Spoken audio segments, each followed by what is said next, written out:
Studju li sar fost studenti tal-5 sena tal-iskola sekondarja madwar il-pajjiż sab li 9 studenti minn 2700 kellhom kundizzjoni li tpoġġihom f'riskju.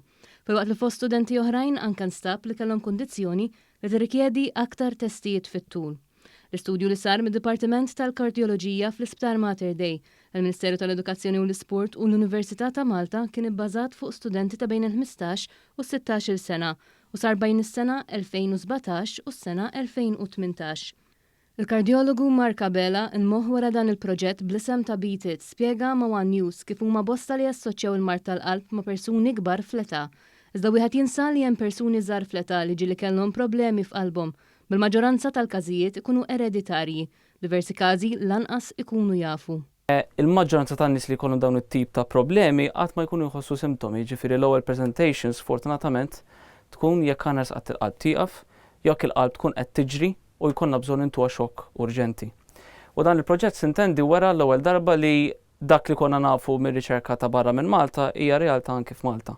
Dr. Abela spjega li wara li din ir-riċerka wriet li kien hemm dawn l-istudenti b'kundizzjoni li tpoġġihom f'riskju meta bidu għal proċess ieħor fejn ġew skrinjati wkoll il-qraba tagħhom. Minn hemm ħareġ li 10% tal-qraba ta' dawk li nstabu li kellhom kundizzjoni li tpoġġihom f'riskju fost l-oħrajn kellhom kundizzjoni huma wkoll. Dr. Abela għamel enfasi kbira fuq kemm il-prevenzjoni l-aktar ħaġa importanti meta tiġi għas-saħħa. Sintendi bħal maħna morru għand it-tabib nċekkjaw il-pressjoni, nċekkjaw il-kolesterol, il-zokkor darba kultant.